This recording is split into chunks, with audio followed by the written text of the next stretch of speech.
case I'm going to present today is a case of chronic distal tibiofibular syndesmosis injury. I reconstructed with autologous tendon graft.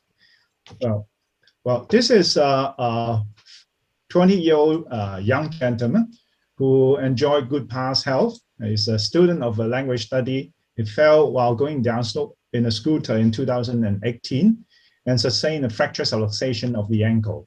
This is an injury film, and we see that there's a post type C fracture of the ankle with subluxation of the ankle joint. Our colleagues performed a close reduction and external fixation, and subsequently, the external fixation was converted to internal fixation with 2 syndesmosis screws for stabilization of the distal tibiofibular syndesmosis. Well, the syndesmosis screw was removed in time. That was about 10 weeks after the initial surgery. But luckily, after removal of the syndesmosis screw, there's a widening of the distal tibiofibular syndesmosis, and was documented that that was unstable on table. The patient has been tried on a period of conservative treatment with a cast and non-weight bearing, but after a few months' time, the patient's symptom did not improve, and he was referred to the foot and ankle clinic. Well, in the foot and ankle clinic, we assessed the patient. We did not find too much difference as compared to the trauma surgeons. However, we found one thing which is in addition is that the patient has generalized ligamentous instability with generalized ligamentous laxity with a Beighton score of 5/9. Well, CT scan further confirmed that there's residual diastasis of the distal tibiofibular syndesmosis. Well, at this moment, we still don't have a weight-bearing CT scan. We don't have further information before the operation and how severe the diastasis of the syndesmosis was. And at that time, we have a bunch of options in mind, including continuation of a conservative treatment. Either we're going to revise a fixation with screw, or we're going to have a tightrope together with revision fixation or reconstruction with ligaments. Well, finally, after discussion with the patient, we go for an arthroscopic debridement of the ankle with synovectomy, and then subsequent revision fixation with a tightrope together with a plantaris tendon ligamentous reconstruction for both the AITFL and the PITFL. Well, this is an intra finding which confirmed the residual diastasis of the distal tibiofibular syndesmosis. And actually, there was totally unstable. We can put in a probe, an arthroscopic probe into the distal tibiofibular syndesmosis while we're performing the arthroscopic surgery. And anyway, after fixation, the ankle was stable, and the range of motion was similar to the pre-op condition with a dorsiflexion of 5 degrees and 50 degrees plantar flexion. Well, this is an intra photo showing how we harvest the plantaris tendon for graft. And this is a plantaris tendon. This shows a sequence of reduction with a bone clamp, and then subsequent stabilization with the tightrope. And we put on plantaris tendon graft through the fibula and then anchor to the tibia. This is a clinical photo showing the plantaris tendon being stabilized with a tenodesis screw at the distal tibia. This shows a sequence of reduction of the distal tibiofibular syndesmosis. We reduce it with a bone clamp, and then we put in plantaris tendon graft, the fibula malleolus, and subsequently stabilize the plantaris tendon graft with 2 bio-tenodesis screw at the distal tibia. The patient was put on a cast for non-weight bearing in the initial 4 weeks after surgery, and then was changed to partial weight bearing in a short leg walker. It was allowed to start range of motion exercise while he was off the walker when he's not walking. And he was started with full weight bearing walking in the MC walker at about 10 weeks post-op. And the walker was gradually weaned off at about 3 months after surgery. This is a clinical photo which shows that the ankle modus was nicely reduced and the distal tibiofibular syndesmosis was stabilized at 3 months post-op.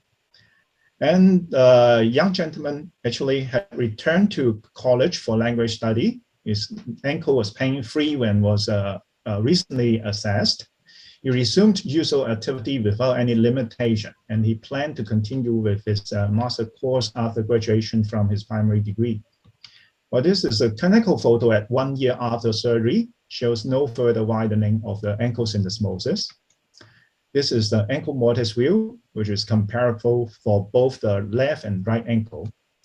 This is a clinical photo while he was assessed by us at 2.5 years after surgery.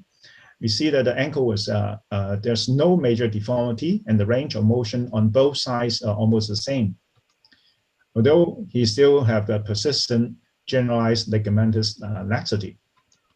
Well, just a very brief literature review. Since this is a really rare case that we have encountered, we try to search the literature to see whether there's something which is similar to such a case which was being presented. Well, as a summary, for chronic syndesmosis injury, the surgical management options include distal tibiofibular syndesmosis debridement, syndesmosis screw fixation, suture button repair, together with a plus or minus tendon graft reconstruction. However, there's no consensus about the kind of treatment that was best in taking care of these kind of injury. Well, there has been comparison for the fixation of the distal tibiofibular syndesmosis with screw or suture button. However, there are not too many research performed on autologous tendon graft reconstruction for distal tibiofibular syndesmosis injuries. And studies of autologous tendon graft reconstruction with distal tibiofibular syndesmosis in patients with generalized ligamentous laxity was even sparse. And I've tried to search very hard in the web and in the literature, and just found one paper which is closely resembled to what happened in our case, which is a paper published by the American Journal of Sports Medicine some years ago, which studied about generalized ligamentous laxity as an independent predictor for poor clinical outcome after the modified Brostrom procedure for chronic lateral ankle instability. And the paper and the authors actually found that patients with generalized ligamentous laxity do experience recurrence of instability even after reconstruction. There are some surgeons try to look into this topic. This is one of the latest journal that I can find in the literature, which is published by a group of surgeons from Shanghai, mainland China, which is a systemic review of a reconstruction of the chronic distal tibiofibular syndesmosis with autologous tendon graft.